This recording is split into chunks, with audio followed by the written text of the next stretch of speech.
sekarang kita akan kembali diperlihatkan dengan Xiao Yan yang pada saat ini masih berada di kuil kuno. Lalu dalam waktu 7 hari ini Xiao Yan tidak bisa mempersiapkan terlalu banyak hal. Xiao Yan hanya bisa melakukan beberapa persiapan sederhana seperti bahtera. Ketika Xiao Yan mengajak Ding Yue dan Xia Zhenghui untuk pergi, mereka berdua sama-sama memiliki kilatan dan sangat bersemangat. Sementara itu dalam hal persiapan, Ding Yue pada saat ini benar-benar telah bersiap sejak lama. Selama ratusan tahun di kuil kuno, Ding Yue selalu menggunakan teknologi logistik yang dirinya pelajari. Ding Yue juga telah membangun sebuah bahtera dan menurut Yang Mulia Ratu, bahtera ini sudah cukup untuk masuk peringkat 10 besar dunia. Ding Yue juga pada saat ini memperkenalkan bahtera yang telah dirinya buat kepada Xiao Yan. Ketika Xiao Yan melihat bahtera besar di hadapannya, Xiao Yan pun tersenyum penuh arti. Hal itu dikarenakan penampakan bahtera ini persis sama dengan bahtera Fearless yang mereka tumpangi pada saat itu.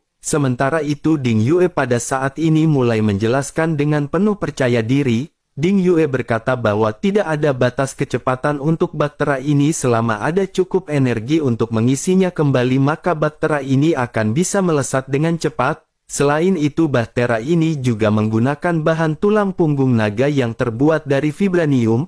Kemurnian dari barang ini juga sangat tinggi, terlebih lagi dirinya juga menciptakan penutup pelindung aurora dan dengan begitu ketika bahtera ini melaju dengan kecepatan tinggi, lambung kapal dan apapun yang ada di dalamnya benar-benar tidak akan berguncang. Mereka dapat yakin akan stabilitas dari bahtera ini meskipun memiliki kecepatan yang sangat cepat. Xiao Yan pun menganggukkan kepalanya mendengar penjelasan dari Ding Yue. Xiao Yan pada saat ini sangat percaya mengenai teknologi stick dari Ding Yue. Xiao Yan pada akhirnya segera masuk ke dalam bahtera dan semakin merasakan niat baik dari Ding Yue. Semua yang berada di dalam bahtera ini benar-benar persis sama dengan apa yang dimiliki oleh bahtera Fearless sebelumnya. Bagaimanapun semua orang telah tinggal di Fearless selama ratusan tahun. Semua orang memiliki perasaan masing-masing terhadap bahtera Fearless. Hanya saja pada saat Xiao Yan menaiki kapal ini suasananya sudah tidak lagi sama. Rombongan orang-orang yang suka main-main dan berisik pada saat ini benar-benar telah menghilang. Gadis yang suka membuat makanan dan rajin membudidayakan pohon dan buah-buahan juga ikut menghilang. Bahkan wanita yang selalu menemani Xiao Yan juga pada saat ini benar-benar sudah tiada. Pada saat ini perasaan Xiao Yan benar-benar campur aduk dan Xiao Yan sedikit terdiam. Ding Yue juga pada saat ini secara alami menyadari apa yang dirasakan oleh Xiao Yan. Ding Yue pada akhirnya segera bertanya kepada Xiao Yan apakah Xiao Yan tahu berita tentang semua orang. Xiao Yan pun pada akhirnya tersadar dan segera menoleh ke arah Ding Yue yang memiliki mata yang seketika memerah. Xiao Yan pun menghela nafas dan Xiao Yan pada saat ini segera memberitahu Ding Yue dengan singkat. Xiao Yan berkata kepada Ding Yue bahwa mereka semua telah tiada. Ding Yue pun sedikit gemetar saat mendengar informasi dari Xiao Yan ini. Matanya yang memerah juga pada saat ini hampir meneteskan air mata. Namun Xiao Yan pada saat ini segera berbicara dengan serius kepada Ding Yue. Xiao Yan berkata sebaiknya Ding Yue pada saat ini jangan khawatir. Meskipun mereka telah tiada tetapi mereka belum benar-benar mati, semuanya akan kembali karena perjalanan ini akan menuju ke dunia bawah untuk mengembalikan mereka. Mendengar apa yang dikatakan oleh Xiao Yan, Ding Yue pun pada saat ini merasa jauh lebih baik. Sementara itu Xiao Yan pada saat ini lanjut fokus ke tujuan mereka. Xiao Yan berkata kepada Ding Yue bahwa sebelum mereka berangkat, Ding Yue harus menyiapkan peta langit berbintang. Semakin detail peta ini maka akan semakin baik bagi perjalanan mereka. Ding Yue pun menganggukkan kepalanya dan pada saat ini segera berjalan ke tengah bahtera. Di sana terdapat bola transparan dan ketika Ding Yue meletakkan telapak tangannya, bola itu tiba-tiba mekar dengan cahaya dan kompas langit berbintang tiba-tiba muncul. Xiao Yan pada akhirnya tersenyum dan Xiao Yan berpikir bahwa Ding Yue benar-benar telah menyiapkan segalanya. Xiao Yan pun berkata sepertinya Ding Yue benar-benar telah mempersiapkan semuanya dengan sangat baik. Oleh karena itu untuk perjalanan kali ini Xiao Yan benar-benar tidak perlu khawatir. Mendengar hal tersebut Ding Yue pun segera berkata bahwa dirinya juga telah membuat baju besi untuk semua orang, namun baju besi ini juga ada beberapa yang belum selesai karena bahannya kurang. Dirinya telah mencari ke seluruh kuil kuno dan tidak dapat menemukan barang yang bagus. Xiao Yan pun sedikit mengerutkan kening dan pada saat ini segera mulai berbicara. Xiao Yan berkata jika mengenai soal bahan Xiao Yan telah mengumpulkan banyak cincin penyimpanan namun Xiao Yan tidak tahu apakah isinya akan berguna bagi Ding Yue atau tidak. Setelah selesai berbicara Xiao Yan pun segera menyerahkan cincin penyimpanan kepada Ding Yue. Ding Yue pun segera mengambil cincin tersebut dan setelah melihatnya mata Ding Yue tiba-tiba bersinar karena pada saat ini ada banyak harta berharga. Dengan penuh keheranan Ding Yue pun segera bertanya kepada Xiao Yan dari manakah dirinya mendapatkan bahan-bahan ini.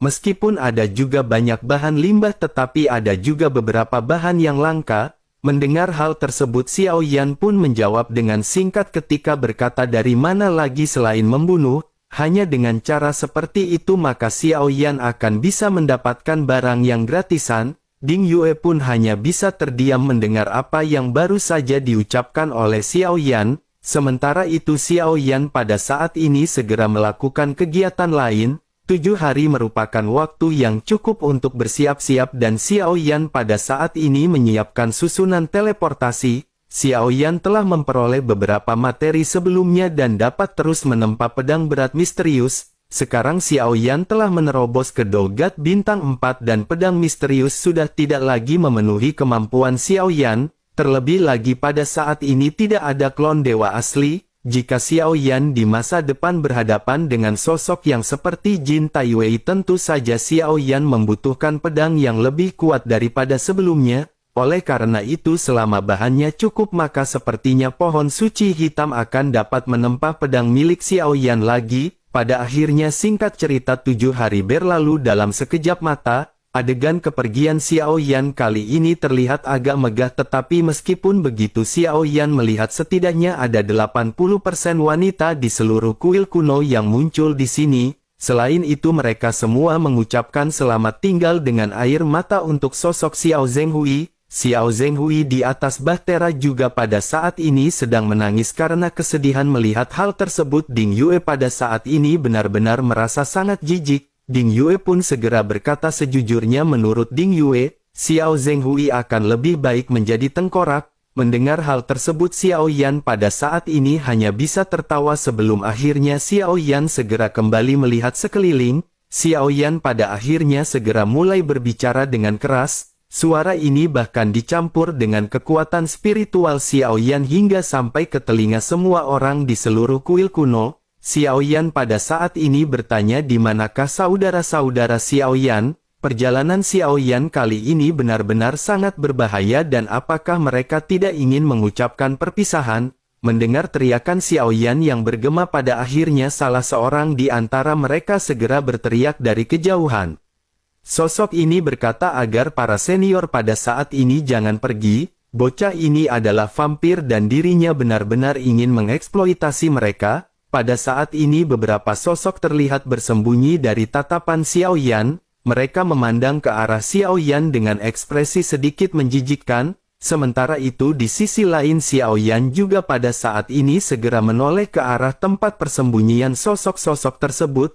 Xiao Yan pun kembali berteriak ternyata saudara-saudaranya pada akhirnya sudah sampai di sini. Mendengar perkataan Xiao Yan ini pada akhirnya beberapa di antara mereka hanya bisa berjalan ke depan dengan senyum masam. Bahkan Kei Yun pada saat ini memaksakan senyumannya ketika berjalan ke arah Xiao Yan. Pada saat perpisahan sebelumnya Kei Yun telah kehilangan cangkang kura-kura dan Void Shuttle. Hal itu dapat dikatakan merupakan kerugian besar bagi Kei Yun.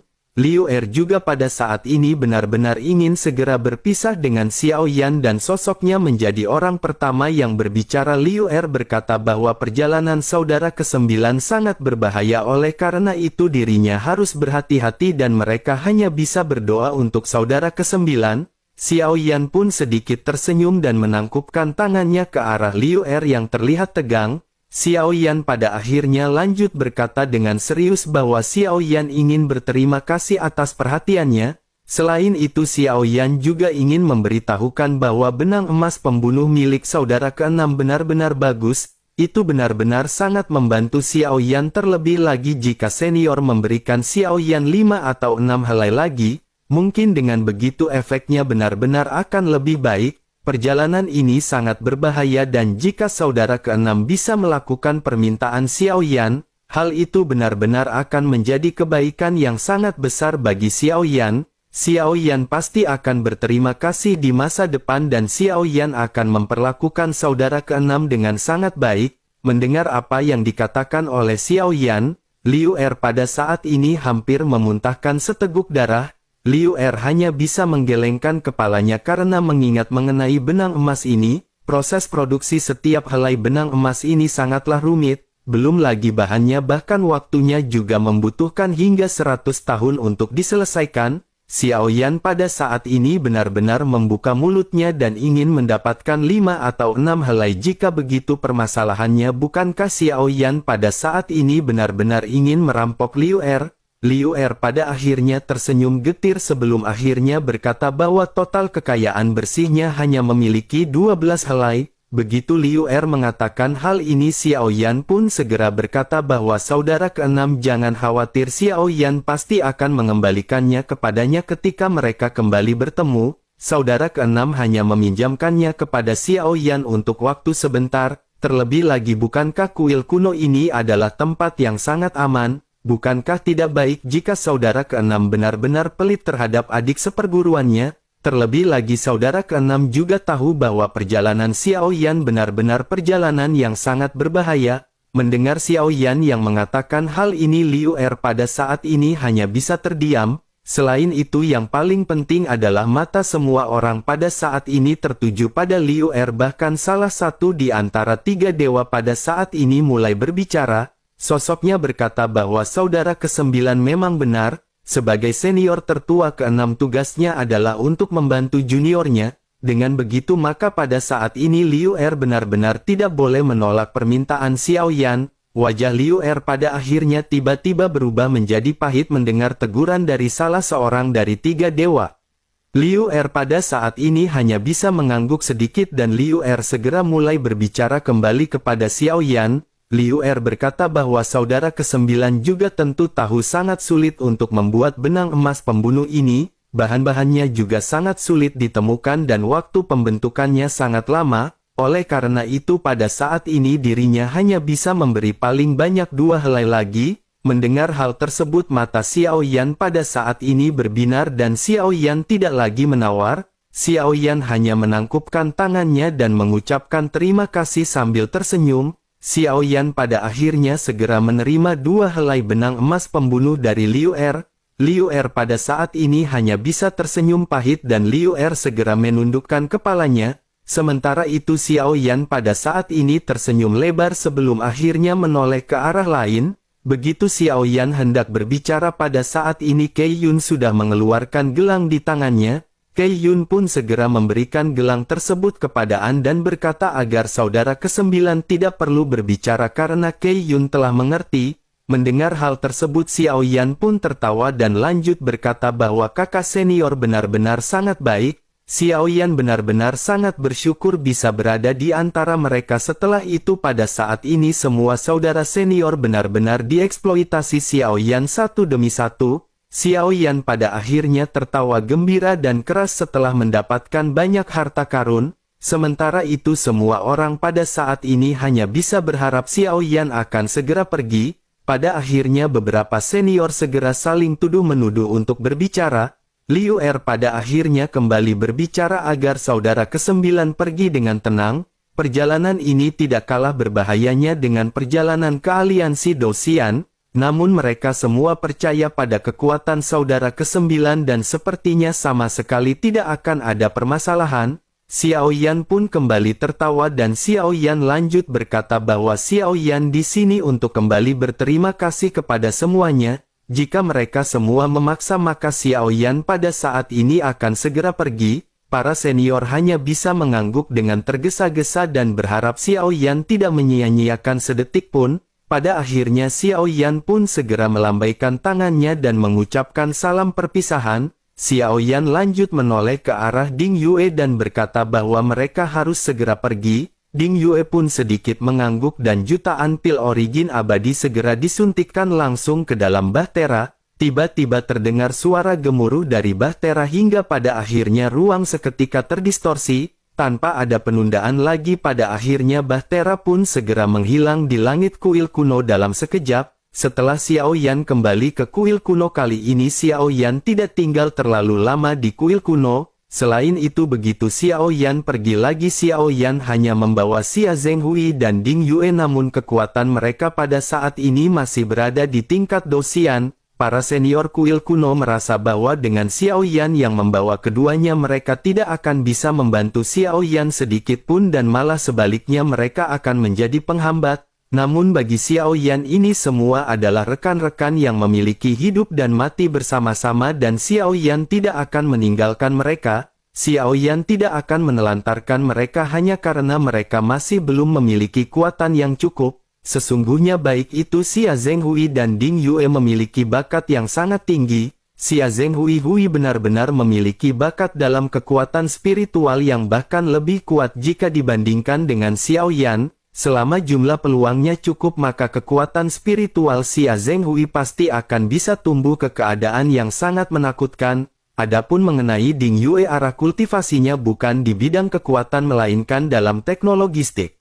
Xiao Yan juga pada saat ini telah mendapatkan tombak merah yang direbut dari Dong Chang dan itu adalah teknologistik kuno. Dengan keberadaan dari tombak tersebut maka dapat dilihat bahwa ratusan juta tahun yang lalu teknologi Styx bahkan benar-benar telah mencapai puncaknya, dirinya pasti telah memiliki kekuasaan mutlak di seluruh dunia 3000 alam, terlebih lagi Ding Yue juga benar-benar telah mendapatkan pemahaman zaman kuno dari teknologi Styx. Banyak senjata teknologi Styx yang kuat yang telah diciptakan oleh Ding Yue selama periode waktu ini. Selain itu di luaran juga banyak teknologi Styx kuno yang mungkin bisa menyaingi para dewa yang berbadan baja. Berbicara mengenai teknologi Styx ini Xiao Yan juga pernah diberitahu oleh Ding Yue mengenai suatu hal. Ketika Ding Yue membaca sangat banyak buku kuno Ding Yue pernah mendengar ada seorang yang membawa teknologi Styx mencapai puncaknya dirinya benar-benar telah menggunakan teknologi Styx untuk melawan makhluk yang berada di tingkat keabadian. Namun meskipun begitu nama lengkap dari orang ini benar-benar tidak tercatat, hanya ada nama belakang dari sosok tersebut dan sosok itu bernama Tuo. Sementara itu di dalam perjalanan ini Xiao Yan juga segera mengeluarkan cangkang kura-kura yang hancur di dalam pertempuran sebelumnya.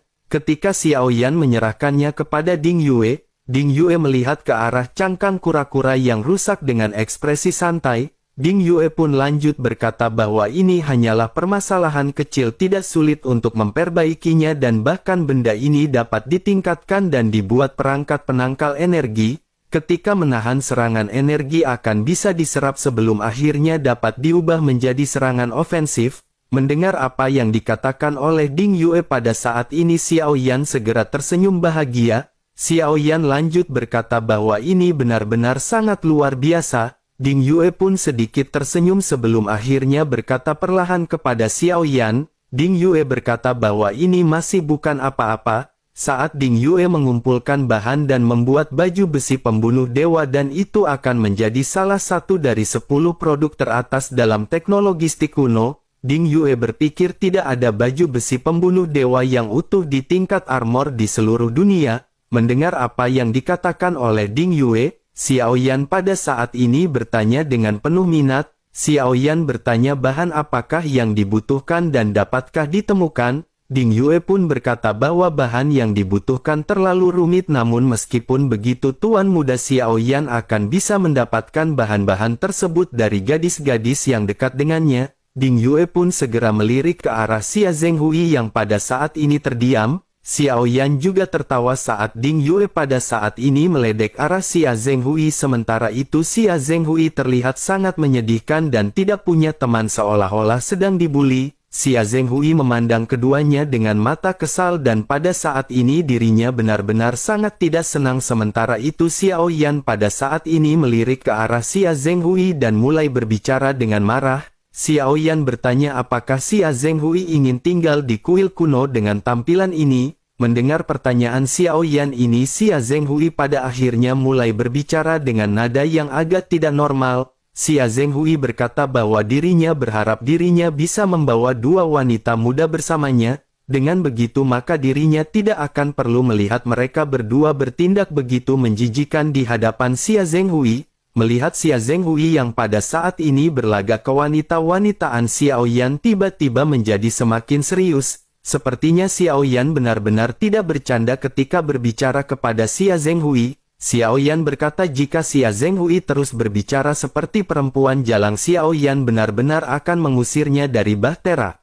Xia Zhenghui bisa mencoba jika Xia Zhenghui pada saat ini benar-benar penasaran dengan apa yang dikatakan oleh Xiao Yan ini. Melihat Xiao Yan yang benar-benar marah dan tidak santai seperti dahulu, Xia Zhenghui pada saat ini hanya bisa tersenyum untuk meredakan rasa malunya. Xia Zhenghui segera berkata bahwa sebenarnya dirinya masih bisa normal, mungkin dirinya hanya perlu pulih setelah lama meninggalkan gadis-gadis tersebut. Mendengar apa yang dikatakan oleh Xia Zhenghui, Xiao Yan pada saat ini masih berbicara dengan serius. Xiao Yan berkata bahwa tidak banyak waktu tersisa untuk kenyamanan di dunia ini.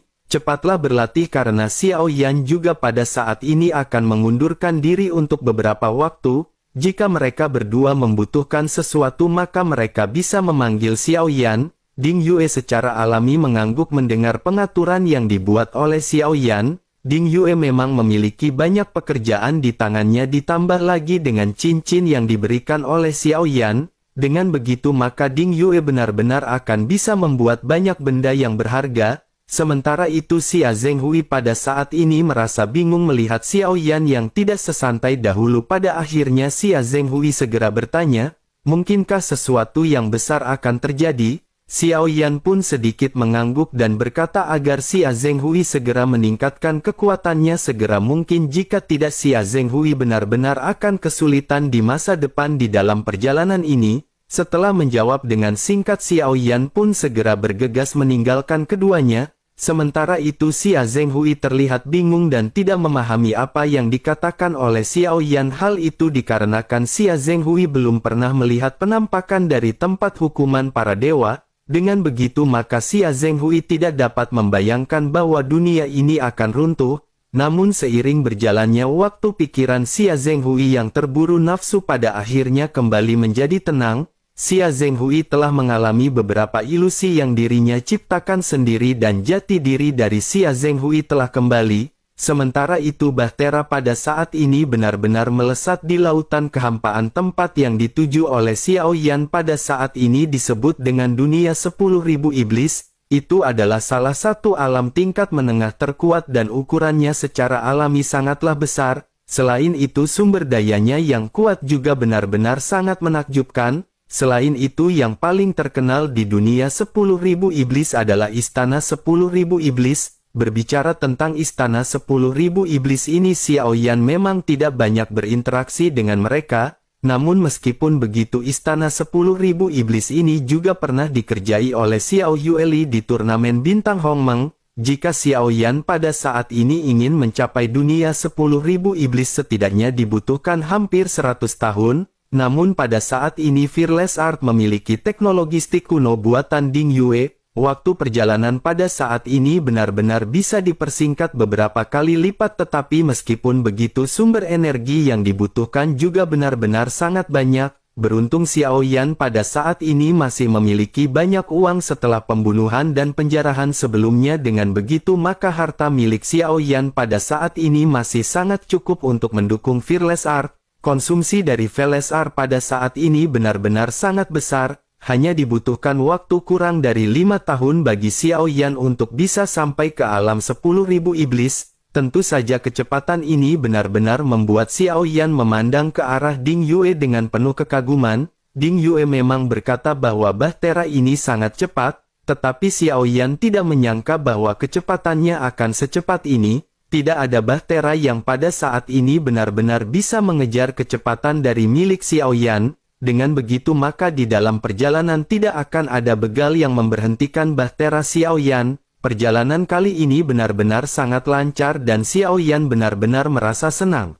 Xiao Yan pada akhirnya menghela nafas dan pada saat ini hal pertama yang dilakukan oleh Xiao Yan adalah berlatih. Xiao Yan pada saat ini memutuskan untuk pergi ke pemakaman iblis melalui susunan teleportasi. Xiao Yan pun segera menemui pohon suci untuk menempa dan meningkatkan pedang berat misterius. Xiao Yan segera menyerahkan semua materi yang Xiao Yan peroleh ke pohon hitam. Dalam waktu kurang 2 hari cabang dan tanaman yang merambat dari pohon seketika beterbangan garis asli dari pedang berat misterius Xiao Yan pada saat ini dihaluskan dan perlahan muncul tekstur simbol baru. Setelah beberapa saat pada akhirnya pohon suci pun segera mulai berbicara. Sosoknya berkata bahwa beratnya pada saat ini berkurang sebesar 5%, keterampilan bertarungnya juga ditingkatkan sebesar 5%. Selain itu kekuatan serangan juga pada saat ini meningkat sebesar 5%, semua bahan yang disediakan oleh Xiao Yan sebelumnya hanya dapat melakukan peningkatan sekitaran angka segitu.